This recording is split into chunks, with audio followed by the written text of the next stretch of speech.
A village in El Salvador, 1988. 9 civilians are lying on the ground with no signs of life. Marin County, California. Claire Kubik and her husband Tom, a carpenter, are happily married. The couple dreams of having a child and is doing everything they can to make it happen. But Claire is not only a loving wife, she is also a successful attorney.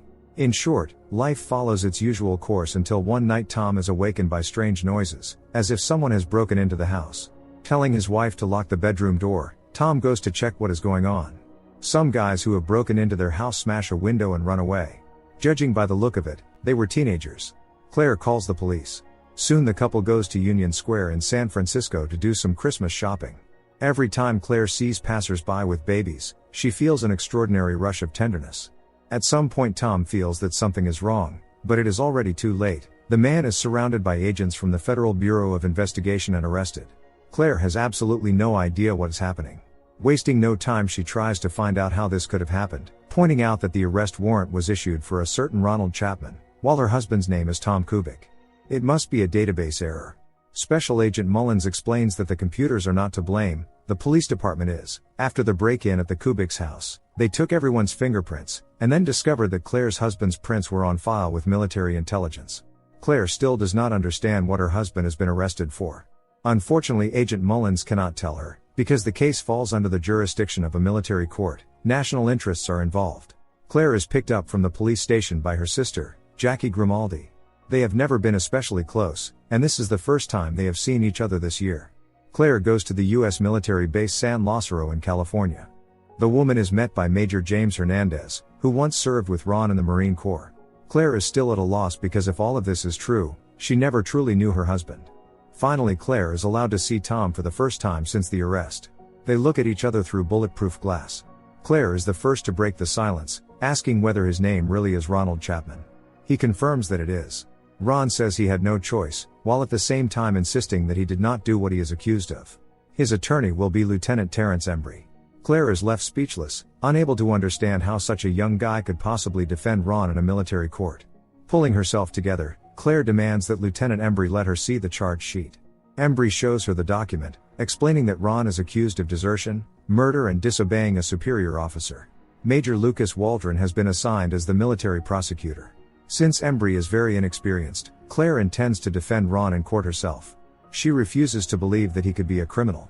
Ron tells her about the terrorist attack in El Salvador in 1988, which killed 3 American students.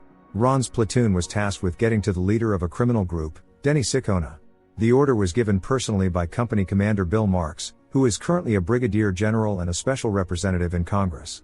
The platoon went to the village where Denny Sicona was supposedly hiding.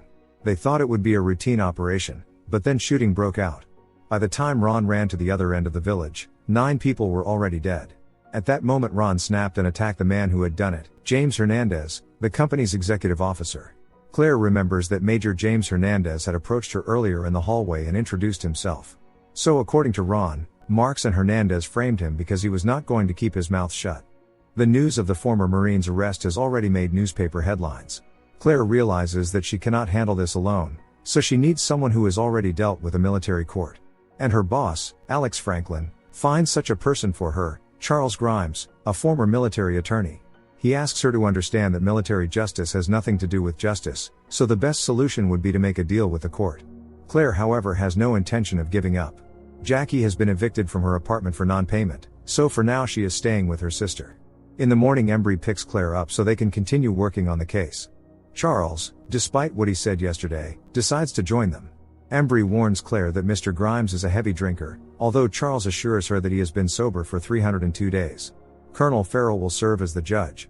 Charles advises Claire to prepare herself mentally, because civilians are never favored in a military court. During the first hearing, when Ron is brought in, Claire can barely hold back her emotions. But she has to stay calm if she wants the court to take her seriously. As expected, Colonel Farrell denies the motion to dismiss the charges against the defendant. As the prosecutor, Colonel Lucas Waldron asks for the pretrial period to be made as short as possible. Colonel Farrell grants the request and schedules the next hearing for 1 week later. Claire objects, stating that it is impossible to prepare a defense in such a complicated case in such a short time. The objection is overruled. Charles steps in, pointing out that under the Sixth Amendment, they are guaranteed the right to a public trial. The first hearing is over. The defense continues preparing and carefully studies the case materials. 7 soldiers from Ron's platoon confirmed that he did it, but only 2 of them are on the witness list. It turns out that the others are dead. Major Waldron calls Claire and offers to meet to discuss the terms of a deal. 5 years in prison, that is the prosecution's offer, provided Ron pleads guilty. Charles asks Claire to convince her husband to accept, since this may be the best they can hope for. But Ron has no intention of serving even 5 minutes for something he did not do. So they reject the offer. When Claire returns home completely exhausted, she calls out to her sister, but Jackie does not answer. Suddenly an armed man attacks Claire. He says her husband took the lives of his entire family. At that very moment Embry appears on Claire's doorstep. Hearing the noise, he breaks down the door and sees Claire wounded, as well as Jackie tied up. The intruder has already managed to escape.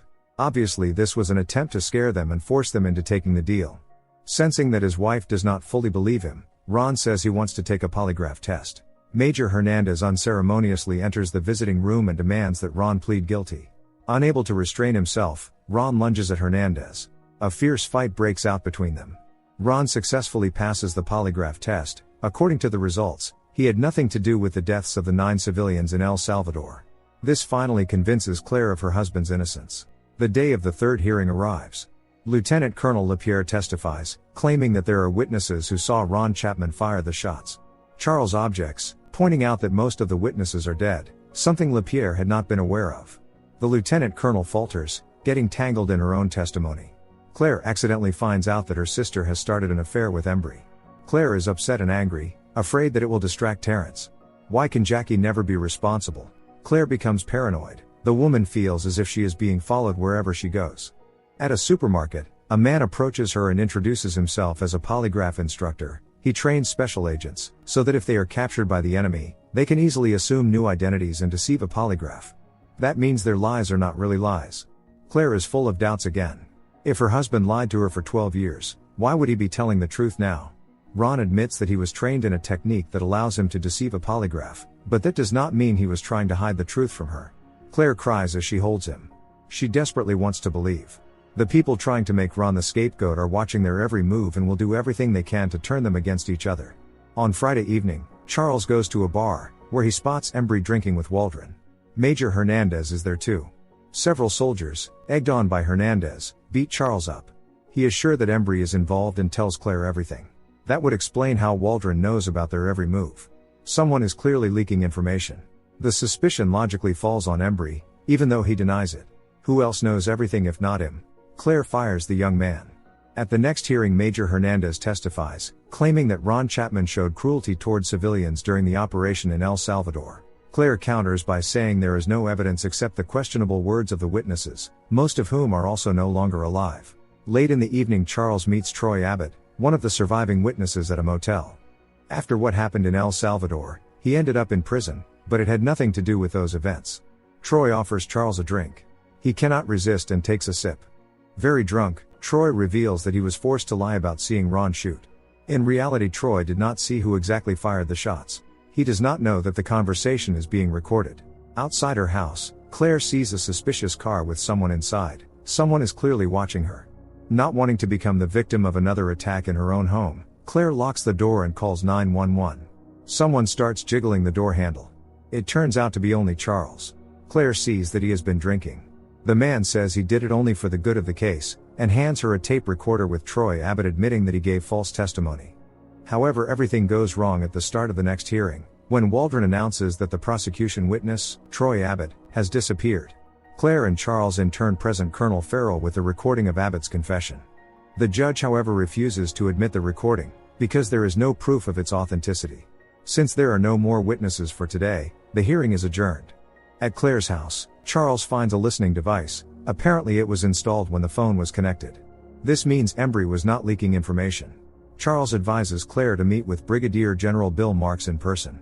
Since she has nothing left to lose anyway, Claire tracks Marks down at the hotel where he is staying and approaches him, stating that her client, Ron Chapman, was framed in order to protect Major Hernandez. The general makes it clear that he has no intention of discussing this and quickly gets into a taxi. Claire manages to toss the tape recorder into the taxi before he leaves. Since the general simply brushed her off and there are no witnesses left, Claire decides to take a desperate step, to make this story public. In front of the journalist's cameras, she calls on anyone who may have witnessed the fatal events in El Salvador to tell the world the truth. Charles does not answer his calls, so Claire goes to see him, but he does not open the door. Obviously, after 10 months of sobriety, Charles has fallen back into his old ways and gone on a drinking binge. A strange man offers Claire a ride in his car. She hesitates, but gets in anyway, hoping that this man will be able to confirm that her husband did not attack civilians in El Salvador. The man, who was still only a boy when the soldiers came to El Salvador, tells her how children and old people begged for mercy. Claire shows the man a photograph of Major Hernandez. The man says that Hernandez, while hunting Denny Sicona, threw a bomb into a cafe building, which led to the deaths of 3 American students. It was a mistake, the soldiers did not know the students were there, so the blame was placed on the rebels. Claire finds a drunk Charles in a bar, and after telling him about the shocking testimony of the man from El Salvador, takes him out of there. As they drive, someone in the car ahead starts pouring oil onto their windshield in an attempt to cause an accident. Claire loses control, and the car flies off the road, rolling over several times. She regains consciousness in the hospital and sees her sister beside her. Jackie was very worried. A nurse comes in and says that fortunately the man's injuries are also minor. Claire becomes hysterical when she hears that she lost the baby. She did not even know she was pregnant. After Claire is discharged, Charles visits her to support her. The woman says how badly she dreamed of having a child. Charles convinces her that they survived for a reason, there must be some meaning in it. Embry, by the way, is also there to encourage her. Claire apologizes to him for doubting him. But Embry holds no grudge and has even brought good news. According to witness statements, Hernandez suffered an eye injury in the explosion in El Salvador. If so, he must have gone to a doctor and to the insurance company for compensation. Claire finds Agent Mullins and tells him her version of events. Sicona did not blow up the cafe, the soldiers hunting him were behind it. And if Mullins helps her get Hernandez's medical records, she will be able to prove it. Meanwhile, Charles manages to contact Lisa Stenstrom, the widow of one of the dead witnesses. She is ready to confirm that the military was behind her husband's death. Claire gains access to medical records showing that Major James Hernandez suffered a shrapnel wound to his left eye on the corresponding date. While Charles goes to Mexico to speak with Lisa Stenstrom, Claire attends a charity ball held by dignitaries in honor of the Marine Corps, and openly tells General Marks about the results of her investigation. The assault on the village in El Salvador was nothing more than a diversion. Claire makes it clear that she is not afraid and threatens to release all the evidence publicly unless all charges against Ron are dropped immediately. The general quickly makes his next move. Waldron files a motion to have Claire removed from the case for speaking to the press, and she is summoned to court. There is still no word from Charles, so Claire has no one to support her in court, except for Embry. To everyone's surprise, the judge rules that all charges against Sergeant Chapman are to be dropped on national security grounds. Ron simply cannot believe it. The couple decides to get as far away from here as possible. Claire leaves Charles a voicemail to tell him that they won. She hopes he will call her back. Embry wishes Sergeant Chapman good luck. Meanwhile in Mexico, Lisa Stenstrom tells Charles about the death of her husband, Paul. According to her, the military was involved, more specifically, a soldier who had a memorable habit, tossing his rifle from one hand to the other. Ron and Claire are ready to start over. Finally, Charles gets in touch with Claire, but she definitely will not like what he is about to tell her. While his wife and her new friend are talking on the phone, Ron plans to go to the store. As he leaves, he tosses his keys from one hand to the other. After making sure Ron has left, Charles asks Claire to turn on the computer, open the calendar, and check where her husband was on January 20th and February 10, 1997. She discovers that Ron was in New Mexico on January 20th and in Houston on February 10th, the same places where the witnesses were killed on those dates. Charles also asks her to remember how Hernandez testified that Ron used to toss his rifle from one hand to the other while committing his crimes. It is his habit. He is the one responsible for the crimes against civilians in El Salvador. Hearing this, Claire feels as if her entire world has turned upside down. All this time Ron has not gone anywhere, he has been listening in on his wife's conversation with Charles. She only wants him to tell her the truth for once. Ron coldly says that he really did it. He had to get rid of the witnesses to avoid punishment. Ron tries to hug his wife, promising that they will get through this. Seizing the moment, she hits him with a glass and runs, but Ron quickly catches her. He is extremely experienced at this. Suddenly a shot rings out. It is the same witness from El Salvador. But even being wounded does not stop Ron. A fierce fight breaks out between the men. In the end, the man from El Salvador gains the upper hand, thus carrying out his revenge. But he has no intention of harming Claire, because she should not be held responsible for another person's sins. In the final scene, we see Claire and her loyal friend Charles opening their own law firm. Despite everything, she has found the strength to let go of the past and move on.